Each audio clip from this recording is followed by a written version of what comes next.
welcome to Prime Sports with me, Daniel Kranting. Former FIFA President Sepp Blatter earlier today suggested that fans should boycott the FIFA World Cup matches in the United States this year due to security concerns. Blatter gave his support to comments from Swiss anti-corruption lawyer Mark Peace, who worked with FIFA on potential reforms when Blatter was president, saying fans should stay away from the US for the tournament. Peace cited the killing of protester Rene Good by American immigration agents in Minneapolis earlier this month as one of the reasons for supporters not to travel to the US.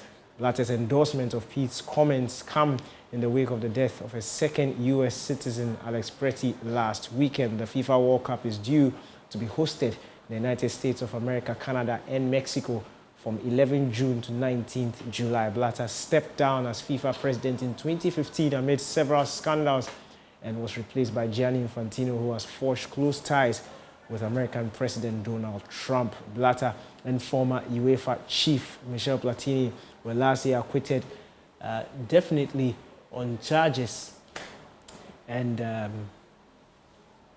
in 2011 for consultancy services.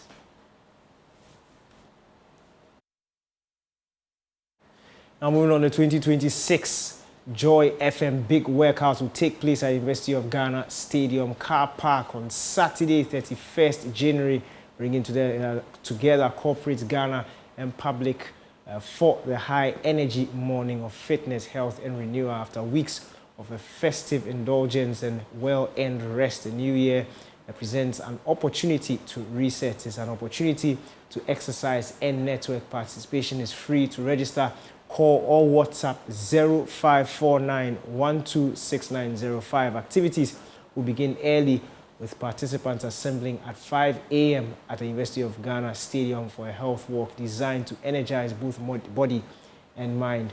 The carefully mapped out route will take participants through UPSA past Trinity Church onto the Baleshi traffic lights before turning at the Oponglo before coming back to the stadium. Every step will serve as a reminder that intentional movement is the foundation of a healthy living.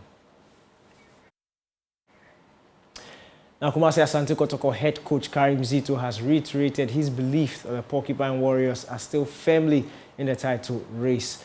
Kotoko extended the unbeaten run with a convincing 3-0 win over Basake Holy Stars on Sunday at the Babayara Sports Stadium to end the match with 20 in third place with 35 points. Zito says the title is still their target. The last time we played Chelsea, I told you practically that I wasn't happy. And today, we were more composed. Tactically, we were very good. We were focused, and then you see us, the attitude was superb, because after the game against Chelsea, we went to maybe with different mentality. And then today, you see it yourself that tactically we were very sound. We make sure that they don't get a lot of chances to, even though they had one, you can't stop all. But at the end of the day, we were able to seal our back, and then the spinal cord was also good. And then we were able to press them, because I told my boys we should win the game in the first half so that we take off the pressure on us during the second half. So I'm okay. I'm very, very okay.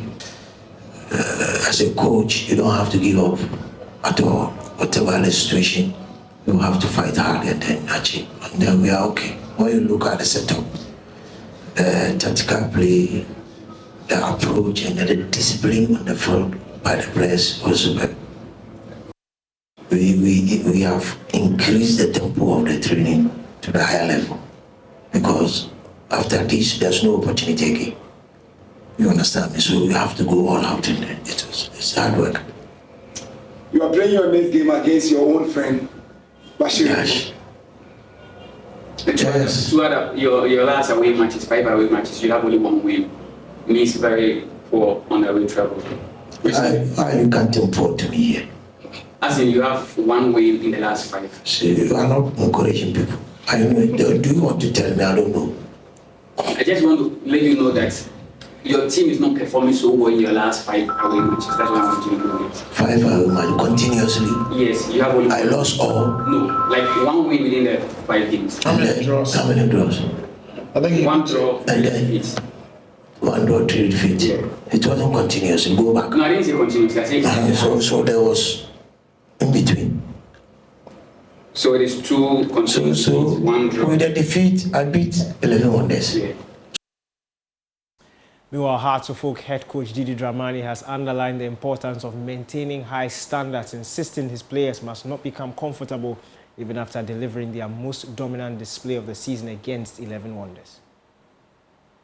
I always have this mixed feeling because I think that there are so many aspects that need to be improved, and the matches gives us the opportunity to evaluate what we've been doing over the period, and so I always have a deep thinking and deep feeling in terms of how my team organized or how we planned against the opponents. Remember that every game is a different event, and so we approach every game differently. And sometimes we approach the game with different players, and so I think that there were areas that look good and there were areas that we need to improve in terms of our decision making in very decisive moments. And so at the end of the day, it was good to score at least 3 goals in the game and be able to build on that in terms of playing courageously and then build on deep confidence going forward.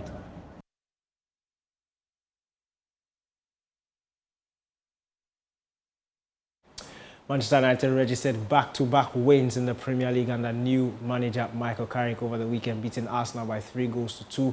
Carrick, who is Man United head coach, says his side deserved to win the game. I just think we understood the game, the flow of the game, and at times, you know, we're going to be feeling a little bit up against it and digging in, and then we wanted to try and take control as well. And away from home, in these big games, you know, you got to take an element of control and calm things down a little bit. And I thought we did enough in the game to then grow into the game. And you know, the goals were fantastic goals, and some of the football was good, and we looked dangerous at certain times. Other times we had to defend, but it was just a performance with a bit of everything, really. Chris, could you ever have thought that your first 2 games would end up with wins over Man City and Arsenal? Yeah, well, I understand there were two tough games to start with. You've got tough games coming up, you know, so it's, I understood that, but best ones to win, you know. So in terms of getting that feeling and that emotion, that confidence and that lift, so yeah, the boys have been fantastic, you know. As I said, lasting 2 weeks together to put things in place and to try to do the things we've asked. And as I said, there's still layers that we want to get to and we want to improve, but in terms of kind of what it's taken to win these 2 games, they've done great. 2 fantastic strikes for the second 2 goals. What for the second 2 goals? You've been doing more shooting at times than I can't take any credit for them 2 finishes. The move for Park was a really good move, and the connection through the pitch, and but to finish it like the way he did was some finish, and you know, you get them where kind of takes your breath away a little bit, catches you out, and it was a good start the second half. And then Mateus coming on, having a big impact again like he did last week, you know, creating a goal last week. I just fancied him to come out his feet. I really fancied him to score, and again, fantastic finish, and kind of epitomises probably what, as a group, what we've been like this week. You know, Mateus has not started both games, but he's had a real big impact. He's been disappointed not to start, but he's used it in a really good way. 2 huge moments, and he totally deserves that winning goal for that. How he's applied himself all week, and I'm absolutely delighted for him. And that's all for Prime Sports with me, Daniel Cranting. Thanks for your time.